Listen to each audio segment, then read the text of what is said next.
pathology, it is very important for you to not just get an introduction to pathology, but how you will be learning pathology and what all things you will be doing during the 1.5 years of your training in pathology and why it is important. So, uh, there is a disclaimer that the material which is being used in this presentation are properly sourced for picture credits below the images, including from internet links, and it is meant only for teaching purposes. Now, let me start by saying that the textbook that you're supposed to use for pathology, the prescribed textbook, is Robbins and Cotran's Pathologic Basis of Disease. And if you look at the authors, the main editor currently is Vinay Kumar. And Vinay Kumar, although currently he is in Chicago, but he did his MD pathology from our Department of Pathology at Ames. So that makes him an Amesonian. He left somewhere around 1972 after doing his MD pathology and went to Boston. And there he joined the main author of this book, who is Robbins. So he was working in his lab, and subsequently he take over editing of this textbook. And he is very famous because he is the person who discovered natural killer cells. The other person who is the editor of this book is Manoj Singh. He is our senior professor, and he has been an Amesonian, did his MBBS in Ames just like you all did, and has been with our department ever since. So all your textbook questions which will come in your exams and most of the standard answers which will be expected from you are going to be taken from this book. So this is your Bible and you should know it thoroughly. Having said that, the purpose of the lectures which we will be taking, the lectures by the faculty, is not to serve as an information dump, but to explain aspects which may not be given in the book. So most of the time you'll find that I'll be trying to cover aspects which are not covered in this particular book, which will be making it easier for you to understand this book. So we have to go far back to 1600s. And the person, I think you all must have read about this person because he's the father of cytology, Robert Hooke, because he drew this picture of cock. He looked at it under the microscope. He had a very primitive microscope like this. He was a polymath. He was good at everything from mathematics to astronomy to everything else. But he's also the father of cytology and he's very famous because of it. But if you come to pathology proper, the father of pathology is Rudolf Virchow. He's a German. So he's a Prussian. And a lot of things in pathology tend to have things related to Germany because of the early advances made there. For example, you'll find Prussian blue as being mentioned as a color. Prussian blue is the color of this blue over here. Father of pathology is written in that color. So Prussian blue was the military uniform of Prussia, which is East Germany or Berlin area. So having studied medicine, he chaired pathologic anatomy and he wrote a series of textbooks, one of which was cellular pathology. And in this book, he describes cell theory for the first time, which you must have again studied in school as omnis cellula e cellula. That means all cell comes from pre-existing cells. And the cell is therefore the elementary patient. And he studied pathology in the form of how cells react. And that's how we also try to study pathology. So in your next lecture, which I'll be again taking, we will look at pathology from the point of view of what happens to an individual cell rather than in tissues and organisms.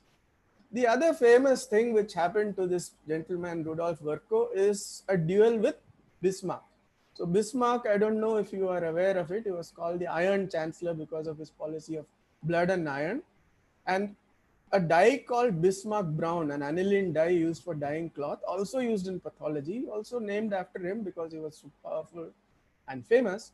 So this gentleman, Rudolf Virchow, he did not like this Bismarck. So he would keep on commenting against him and Bismarck got irritated. So he challenged Rudolf Virchow to a duel.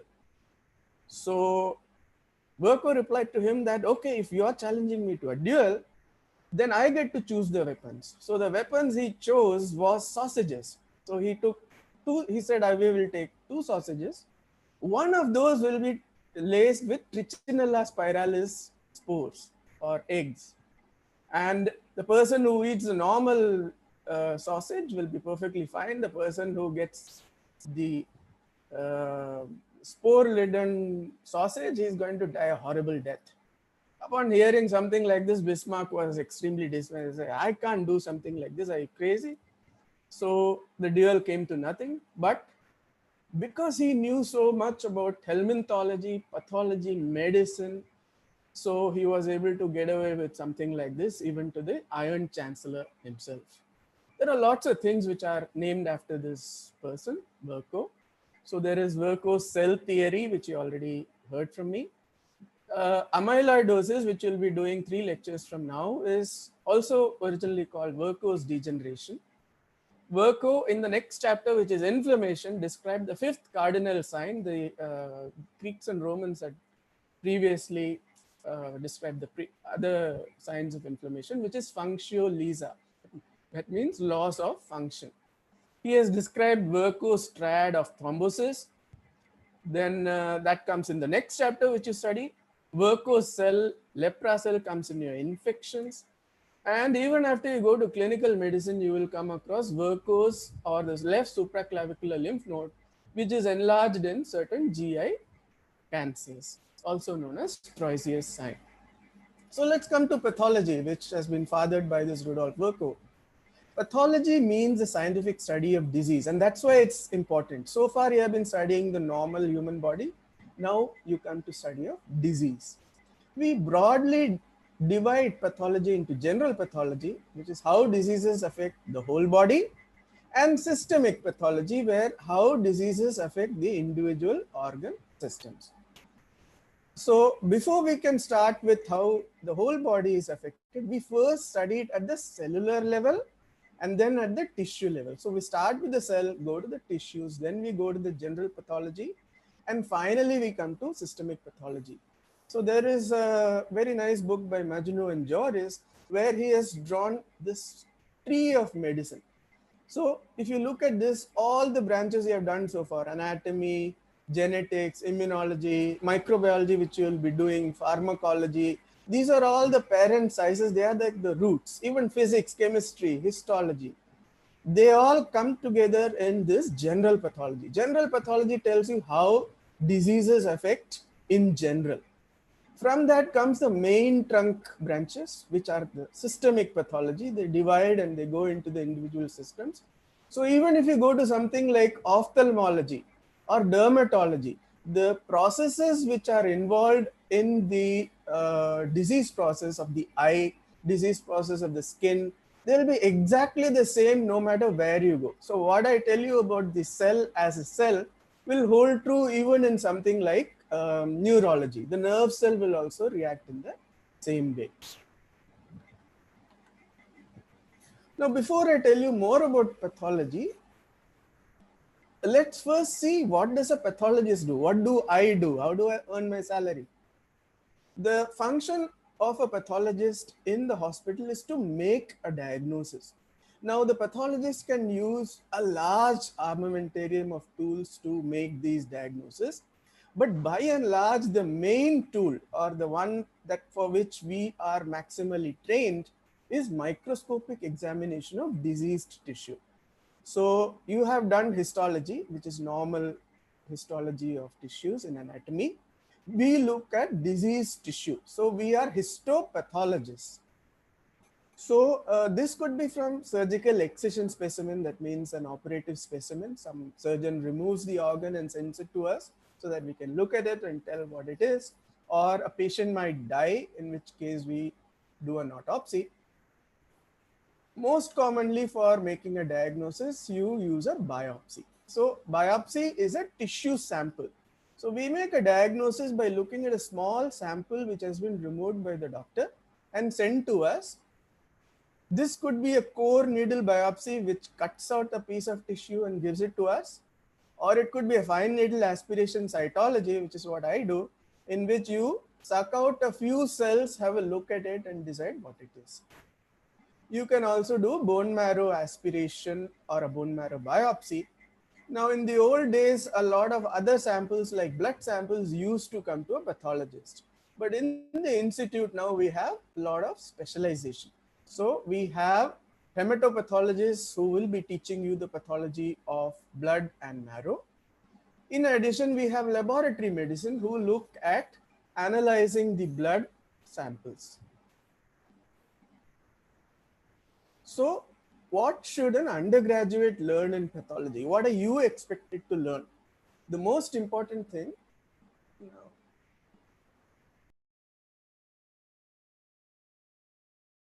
graduate learn in pathology. The most important thing that we want you to learn is general pathology. So if it is a general pathology, it will serve you well no matter where in medicine you go. A lot of you are not going to become pathologists. A small subset of you only are going to do pathology. Most of you are going to become doctors and super specialize in various disciplines. In all of these, you should know your general pathology very well. And you have to have a sound knowledge of systemic pathology. So we're going to go system by system and cover all the aspects of pathology affecting every organ system. These will make you a good doctor and understand human disease as an entirety.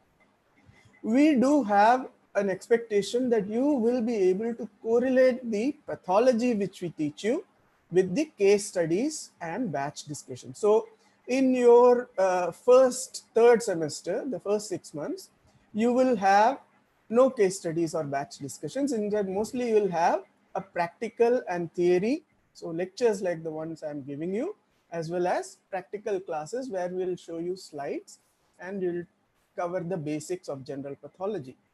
Subsequently, when we go to systemic pathology from your fourth semester, in the next 1 year, one of the things we have tried to do is have case studies. Now, case study means that you discuss the clinical history, investigations, and then the pathology. It's a very important aspect of your study. We have recently changed the system of case studies to make it possible for the entire class to come together for the case study part. So that's after the pandemic is over. And this might be one of the few occasions where an entire class comes together to study one case study protocol. Subsequently, we will have batch discussions. Now, the purpose of batch discussions is to tell you in smaller batches with residents and faculty who will be covering it to go into more detail on a one-to-one basis. So generally when you go for your clinical postings, you all disperse to small groups. A few people at a time in one area are studying together. So by having the entire class come together in the case study, it is possible for you all to learn certain common aspects. We will be expecting you to present the case studies yourself and analyze it yourself. The batch which was previous to you did a great job doing it. This is done on a voluntary basis.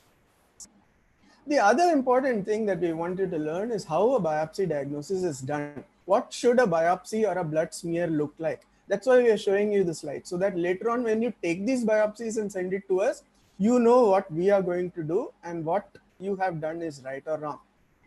We want you to learn some of the routine procedures, processing and staining, immunohistochemistry, and ancillary techniques. So immunohistochemistry has now become a mainstream part. You will have a special practical class on it in the next week. And other ancillary techniques are now being used more and more in addition to routine microscopy. So let's come to some normal general terms which are used in pathology. So these are etiology, pathogenesis, morphology. Now, when we use the term surgical pathology, it is generally meant for the pathology services provided to a surgeon who has removed the organ. So if mastectomy is sent, that's called surgical pathology. Histopathology is a more general term which is for histological sections being cut and seen. So it could be a biopsy pathology or a surgical pathology. By and large, these two are interchangeable terms. So what do we mean by etiology? Etiology is who done it. If you're looking at a murder mystery, so who did the deed? Who is the killer? So in pathology, what causes the disease? So by and large, we can divide all causes of disease into hereditary and acquired. So hereditary means that the disease is inherent within the genetic and body of the individual. Acquired is from an external cause which produces the disease. So etiological agents are very wide. There can be infectious agents, overeating, a dietary deficiency, a hormonal deficiency, or an excess. And many diseases may not have a single etiological agent at all. It could be a multifactorial etiology. And these are some of the most important diseases, especially with regard to the cardiovascular system and carcinomas or cancers.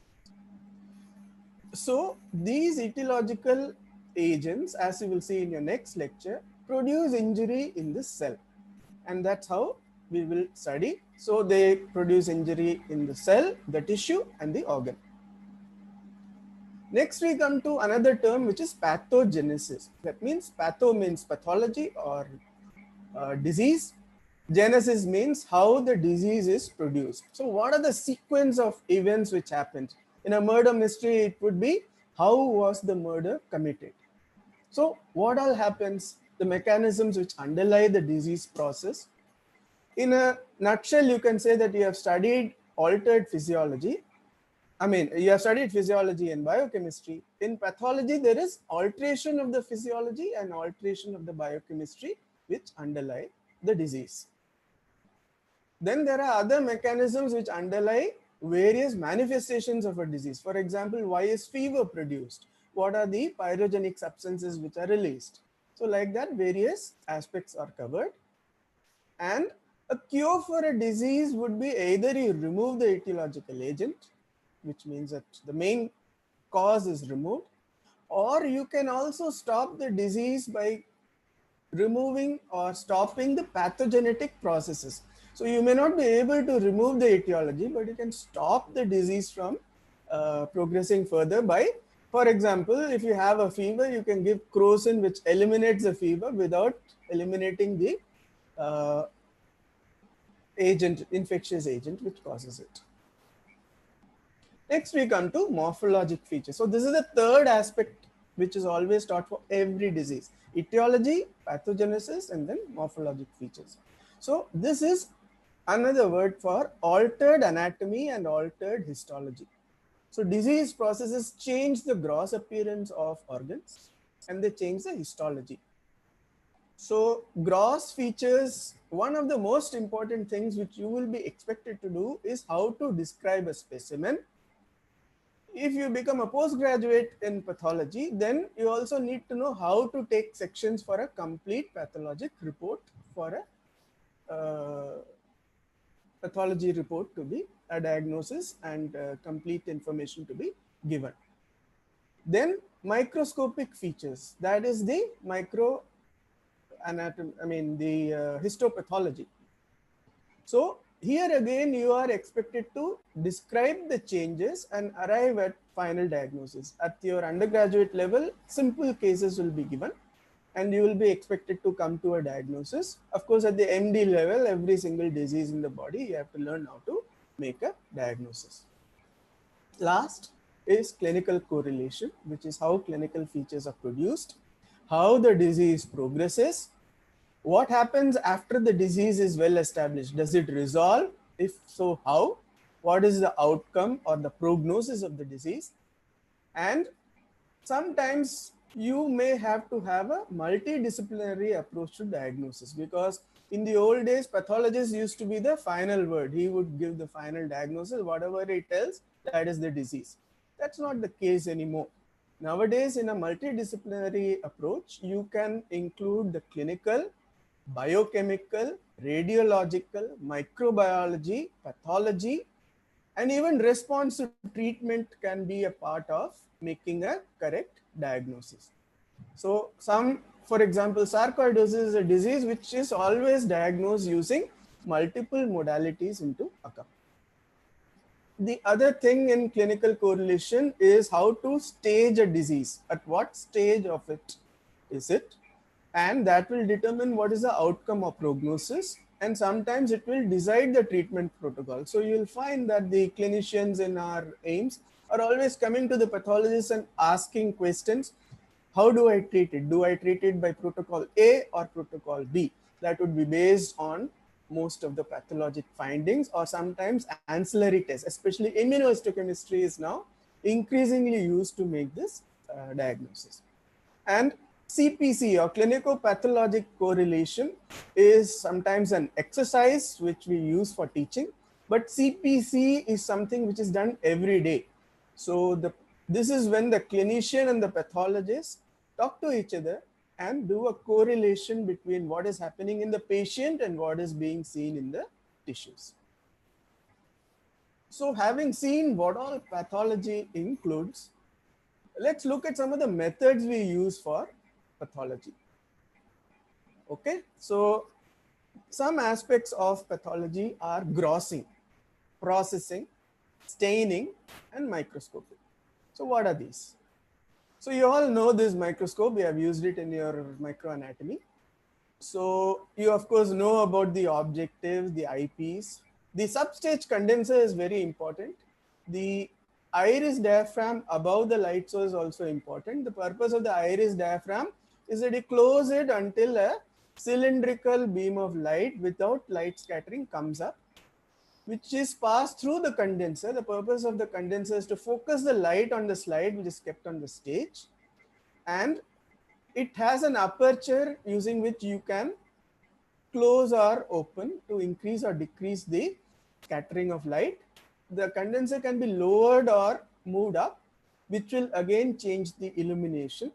And generally, most condensers will have a flip-in part or a flip-in condenser. So the flip-in condenser, for low power, you flip it out so that more light is entering the bigger, wider objective. And then when you go to a narrow objective of high power, you flip in the condenser so that the light becomes a tiny cone focused totally into the small aperture of the eyepiece. So this is what you have been using. But nowadays things have moved on, and because of the COVID pandemic, we have had to switch to using slide scanners. So the slides which you will be studying in your pathology in Path Presenter have been scanned using these two slide scanners.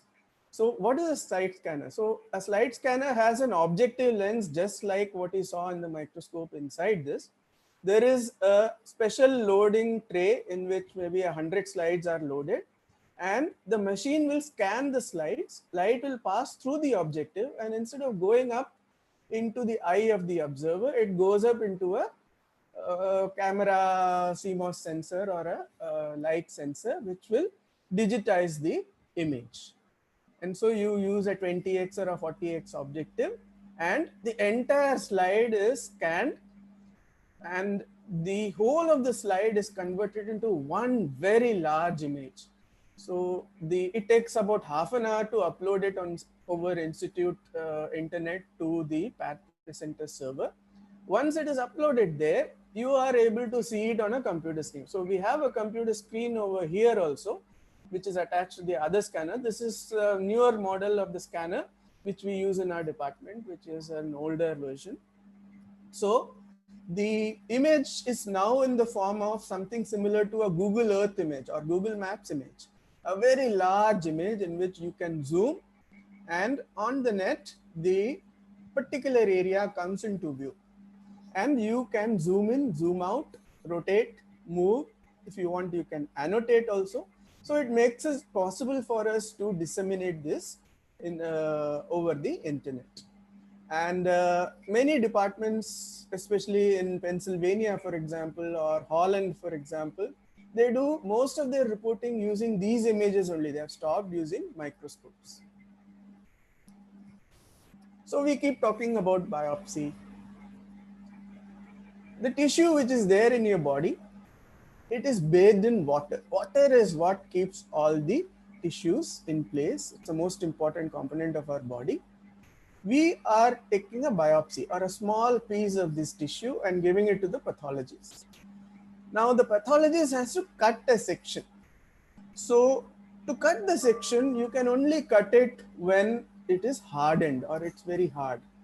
You cannot cut a soft tissue, it will just squish and it will create a smear rather than a thin slice of section. So to be able to do this, what we do is fixation. So fixative, what it does is that its purpose is to render the tissue resistant to morphologic changes. So if we process the tissue, whatever is there in the original morphology should remain as it was without changing. That is the purpose. So formalin is the standard fixative which we use. Formalin is nothing but formaldehyde. Formaldehyde is a gas. It dissolves maximally to about 40% in water if you try to dissolve it. So a 40% solution of formaldehyde is called 100% formalin. So we use 10% formalin, which is equal to 4% formaldehyde, to fix all the tissues. So how does it fix the tissue? So the cells have proteins, and the purpose of formaldehyde is to cross-link all the proteins and denature them. So once the proteins are cross-linked and denatured, they become like a scaffolding which prevents further change. The protein becomes the thickened. It cannot change anymore. Normal body in water, the proteins are all fluid. They are moving here and there. Once they are fixed, they are not able to move and they are becoming harder. So soft tissue is soft to touch. Once you fix the tissue, it becomes firm to touch. So if you touch the hard tissue, it feels very different. Now formalin takes time to penetrate. So if you take some tissue and put it in formalin, in 1 hour, it will only penetrate 1 millimeter.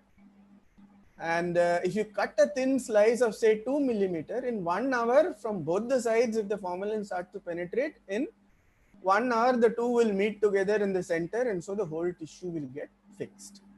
But there is a limit. So you cannot put the entire specimen into formalin and expect that formalin will penetrate everywhere, because it doesn't go more than deeper than about 1 centimeter. And because of that, when you're doing grossing, you bread loaf it. That means you cut it into 1 centimeter slices and leave the specimen overnight, so that over that period, the entire formalin is penetrating throughout the tissue. So even a large specimen can be bread loafed and it will get fixed.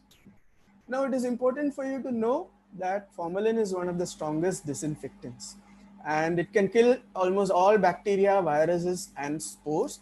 The only thing which it cannot disinfect is prions. In fact, it has a reverse effect. Prions are stabilized by the cross-linking produced by formaldehyde. So prions survive longer if you put it in formalin, but prion is a very rare, and apart from that, almost all specimens which are adequately fixed in formalin are safe to touch. You do not expect anything to survive inside it, but the time for fixation and time for disinfection are different. So fixation means normal cells are fixed in that. Disinfection means even spores are deactivated. So for that, it requires more time. So a specimen kept for 2 weeks would inactivate just about everything. After that, we have to do a gross evaluation. So what is gross evaluation? We have to do a macroscopic description, and you are expected to do this. So undergraduates are expected to describe some standard specimens which we give you in your viva. Why do we want you to do this? Because we want you to understand pathologic processes well, and also understand the written surgical pathology reports which you'll be receiving after you become doctors. Apart from that, other aspects of gross evaluation include dissection, taking sections from different parts, and staging information, which postgraduates learn. So this is a grossing station in our department. You can have a look at it when you go. And this is a specimen. So this is a container with formalin. This was a specimen of uterus which had been kept inside this overnight. Now it is fixed. So all the formalin has gone inside and the water from tissue has come out. So the formalin will become weaker. This is the number which we put for the specimen. This is a light source so that you can see properly. A grossing board. These are smaller biopsy sample containers. This is a large knife, or a brain knife we call it, because it's very sharp and used to cut brain or any other tissue for that matter. We use scales to measure everything, scissors, but forceps, butt parker knives, standard surgical instruments we use. And this is what we do at the end of it. So this is a uterus, and they have taken a section from this part of the cervix. So they took a section. These are the fixed uterus specimen. So a fixed specimen, this is the cervix and this is the body. So when the specimen is fresh, it's very soft and pliable. Now that it has been fixed in formalin, it becomes very hard and firm to touch. If you try to open a specimen which has already been fixed, it will crack. The specimen will break rather than in soft tissue.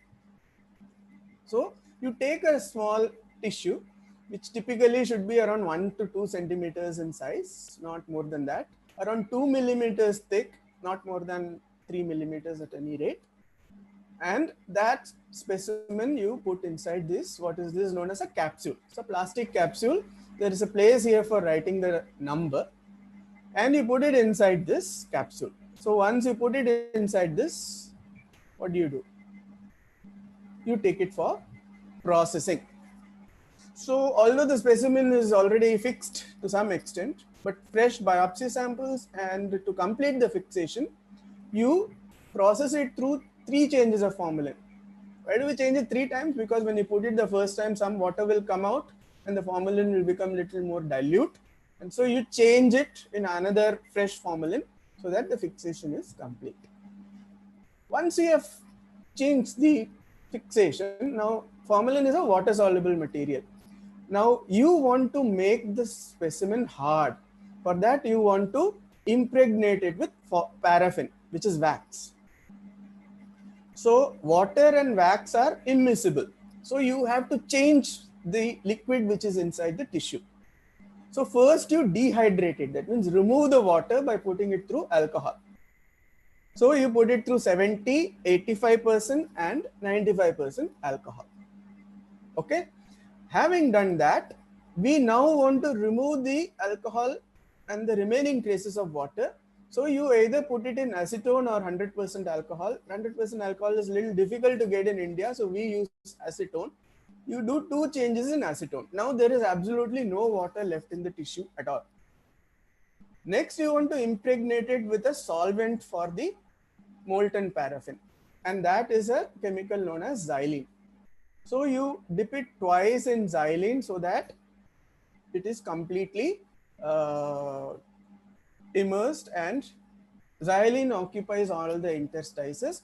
In sections and also during processing, some amount of clearing effect is also imparted by xylene. That means that the interstices are completely filled. I'll come to it when we come to sections. After this, you immerse it in the molten paraffin. So if you dunk the tissue in molten paraffin, then so all these solutions, whether it is alcohol, acetone, xylene, paraffin, they will all penetrate at the rate of 1 millimeter per hour. So you have to put it for 1 hour in each of these so that it is fully impregnated. So again, because the first time you put it in, the paraffin will go in, but xylene will come out and dilute the molten paraffin. So you give 3 changes in paraffin until it is completely hardened. So let's look at what we did. We put the tissue in the capsule, closed it. There's a number written on this, which is the identifying number, and put it for 1 hour in each of these containers, and we do some gentle up and down and rotatory agitation. So start with formalin, then alcohols, then acetone, xylene, and then molten paraffin. So in the old days, we would do it manually, but nowadays we have machines to do this.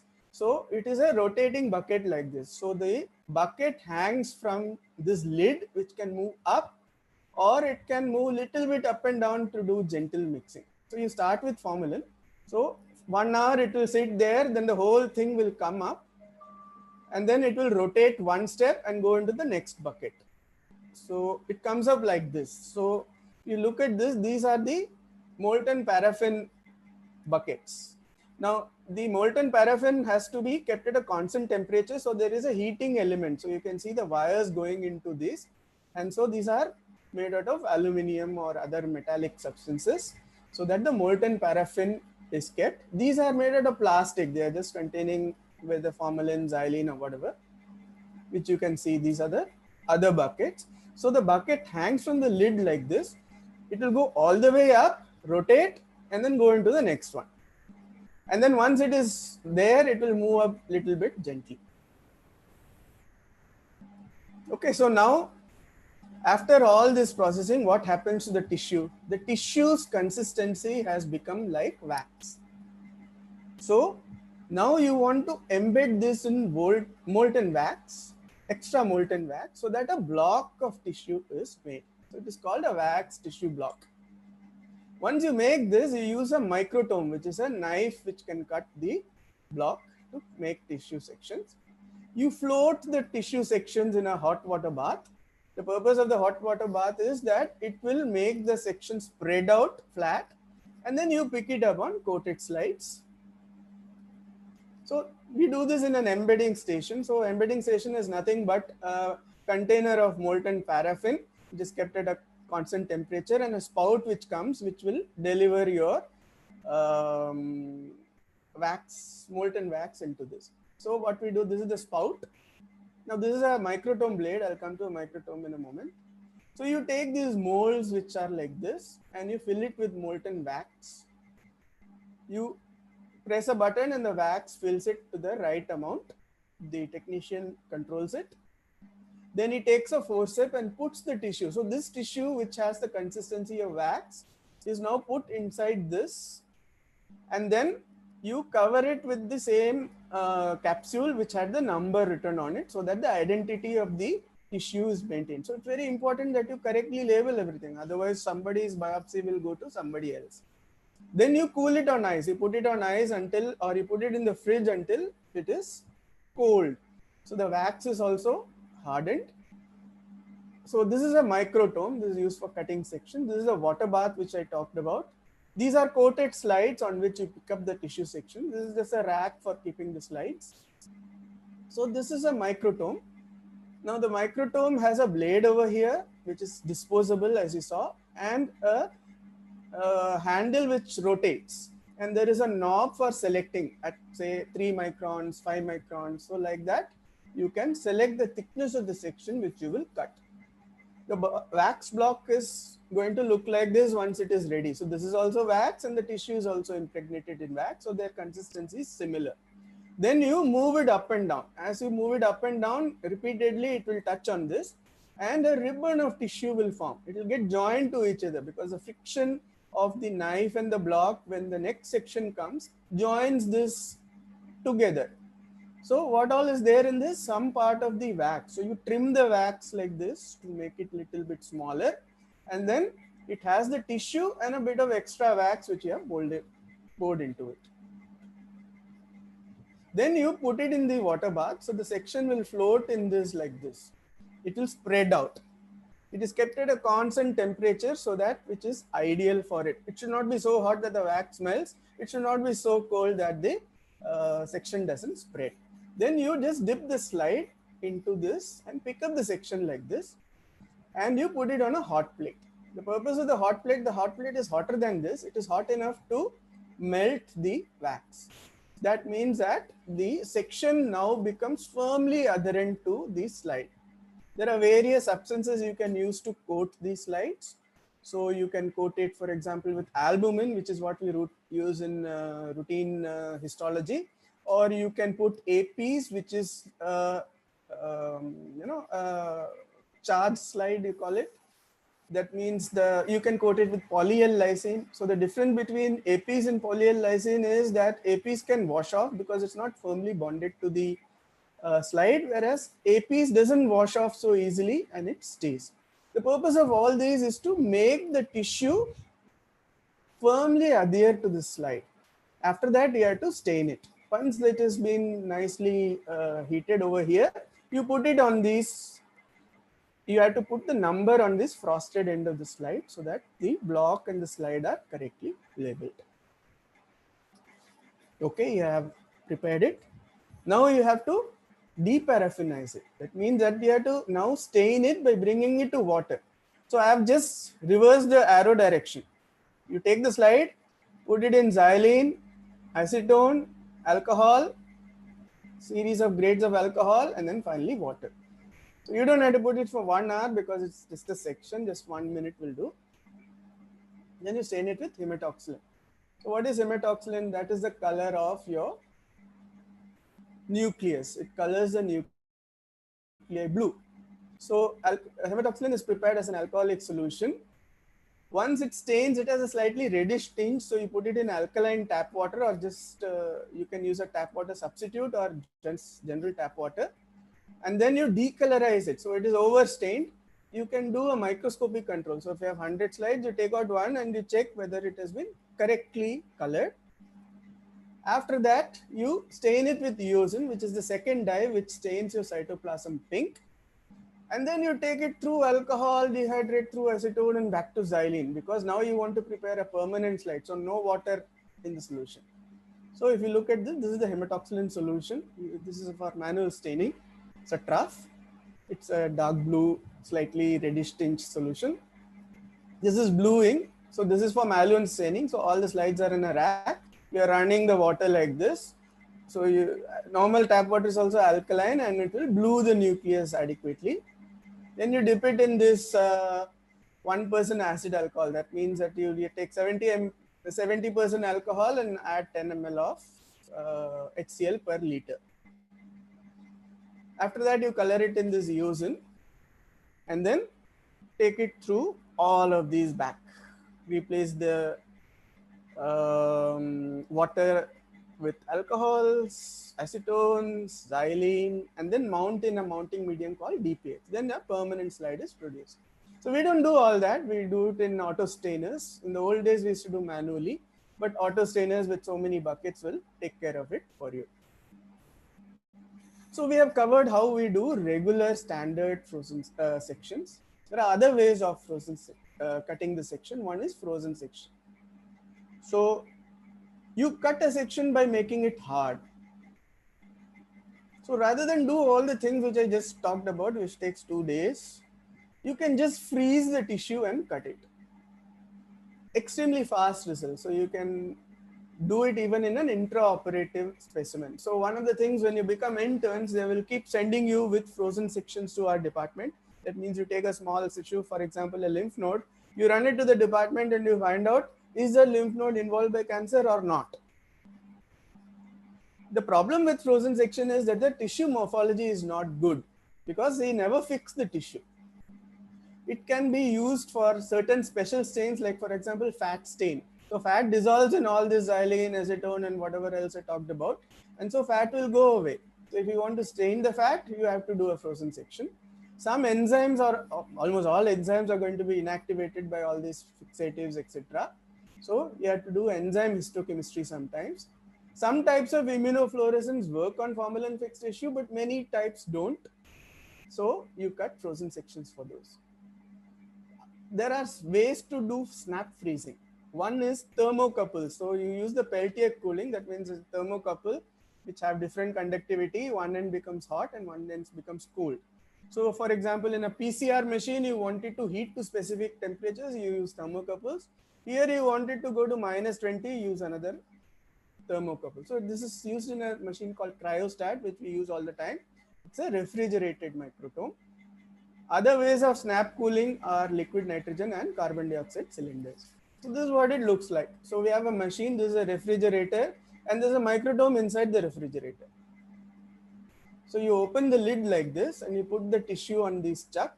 So over here you will have a thermocouple to cool the tissue. Once the tissue is cold, you put it on this cut and you cut it on a blade just like you did with the microtome. Unlike microtome, the tissue is not going to form a ribbon. So you have to pick up the individual section one by one, put it on a slide and stain it and evaluate it. Another thing which you will be expected to learn in your next practical class on next Monday is immunohistochemistry. In immunohistochemistry, we use an antibody to a particular protein. So that antibody will bind only to that protein. If the protein is present, it will bind. If the protein is absent, it will not bind. if it is binding to that, you use a labeling technique to visualize the binding. So you use an anti-immunoglobulin, another antibody. So anti-IgG antibody, for example. So if the primary antibody is a mouse monoclonal, so anti-mouse IgG you will use, which will be used to tag. How we will do it will be explained to you in a practical class. Once you stain it, it looks brown like this. Okay, so this is a membranous marker. So the membrane is stained brown. The central uncolored area or lightly blue area is the nucleus. So you use a much lighter hematoxylin counterstain. In immunofluorescence, similarly, you use various antibodies against various things. You will study these when you do kidney mostly. But immunofluorescence, how do you do it? For that, you use a fluorescence microscope. So this is our standard fluorescence microscope in our renal pathology.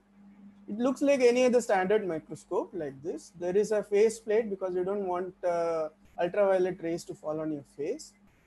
There is a rotating wheel over here which will select some filters. So this is a monitor with a camera for visualizing whatever you are seeing. You can also see through the eyepiece. So if you look at it sideways, there are two light sources. This light source is a standard optical light source. So what happens, it's a transillumination. Light comes out like this, goes up like this through the tissue and comes and sees, and this is how you see a standard slide. In immunofluorescence, what we do is we send out ultraviolet light from up here. We don't want it coming into your eyes. So you send it down through the tissue. So there's a mirror or a prism mirror here, which will direct it down. Here you can have a filter so that you can select the precise. So this is for the excitation. You can choose a precise band, which suppose you want it at 360 nanometers or 260 nanometers, you can select like that. This will pass through the tissue and go out. This is invisible light because it's ultraviolet, human eye cannot see. But once it hits the slide, if there is a fluorescent molecule, it will give off light in the visible spectrum. This visible light will come up through the objectives, come up like this. There is a semi-silvered mirror, so it will come up through it and it will go into your eye and you can see it, or it will go up into the camera and you can see it through that. Okay, so here also you can rotate the filter which you saw in the front view and choose the specific color. So if it's a FITC, you will choose a filter which lets green through and stops other colors.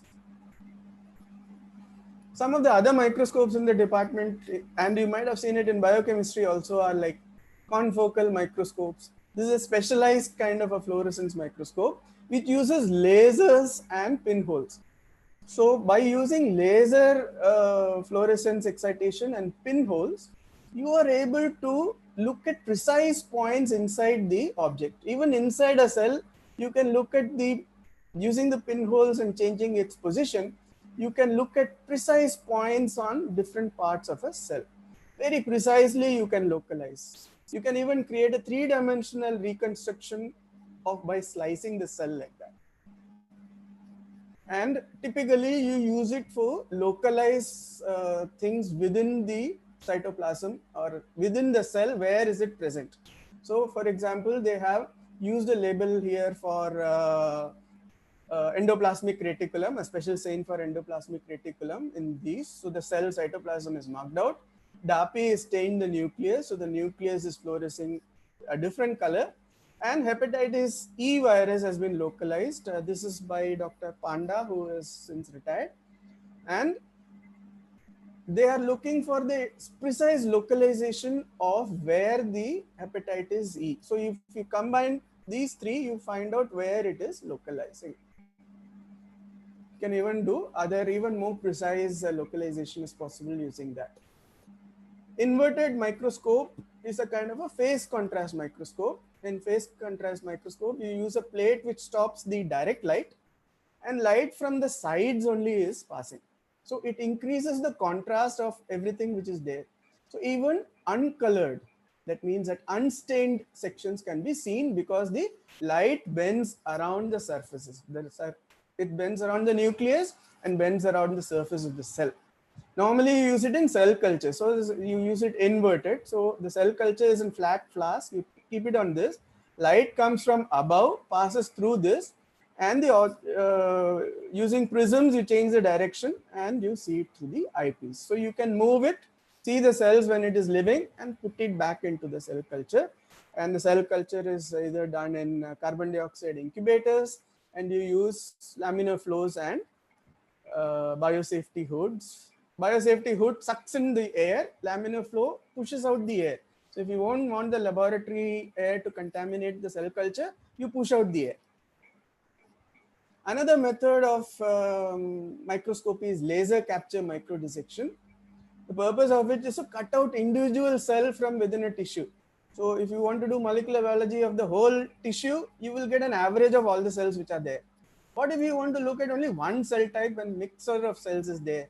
Then you use laser capture microdissection. There are two ways. Either you can use a laser to catapult the cell out, or you can put a thin membrane on top, melt the membrane using the laser. The cells below the membrane will stick to it, and then when you remove the membrane, only those cells come out. So that is how they discovered that Hodgkin's lymphoma is a B-cell lymphoma. And nowadays, a lot of studies on tumor heterogeneity. Different cells in the tissue of a tumor can have different kinds of molecular abnormalities, which are studied using that. Last technique we use is electron microscopy, which uses this kind of microtome. So this is the chuck of the microtome. Now in electron microscopy, you fix it glutaraldehyde, you put it in osmium tetroxide and uranyl acetate, and embed it in resin so that it is even much harder than wax, much harder than wax. You take a piece of glass like this and you break it. That's what creates a knife. This knife edge, this glass piece is extremely sharp. You put a boat around it. That is for putting the water. You pour water into it. You cut it on this. So just like that microtome cut the tissue block, now you cut this tiny little block, which is a resin embedded block, and that will form something like a 1 millimeter sized or 2 millimeter sized tissue, floats in the water here. And you pick it up using grids. So a grid under the microscope looks like this. There's an edge, you use the forceps to pick it up from this, and it is full of holes. So if you put it in water, water goes through it, you slide it under the section which is floating on the water. When you lift it up, it will pick up the section and bring it up, and then you can put it in the EM. So this is our institute's electron microscope facility. So it has an electron gun over here. This is the place where you insert the tissue. So when you insert the tissue, you have to break the vacuum. So the vacuum is broken. The tissue, which is in that tiny grid which you saw, is inserted into this. After that, you create a vacuum so that the electron beam can go through the tissue. That is a function of the vacuum pumps, which are somewhere over here. Once a vacuum is created, electrons will pass through it, and they will go here and strike against a phosphorescent screen, which will give off the phosphorescence. You can use these eyepieces to see the phosphorescent image over here. Nowadays, of course, digital cameras have come. So you can see the image on the screen also. And these are rods. You move this to move the grid so that you can, just like you move the slide on a tissue, you can move this grid. Microscopic movements are created by these large moving knobs so that you can move it around and you see between the grids to see it. So the same thing is labeled there. This is what the phosphorescent screen looks like. And this is what a kidney biopsy would look like under the digital microscopy. So I've come to the end of this lecture. So here we have seen that pathology is the study of disease processes and disease tissues. A large number of techniques are used in pathology, and I've given you an overview of these. The standard method of examining pathology are using HE sections or hematoxylin eosin sections and immunohistochemistry, both of which we expect the undergraduate students to know well. General pathology of cell injury, inflammation, hemodynamic disturbances, tumors, etc. are common to all branches of medicine, and it is important that you know general pathology very well. Only then you'll become good doctors. Okay, thank you. So that's the end of the first lecture. I will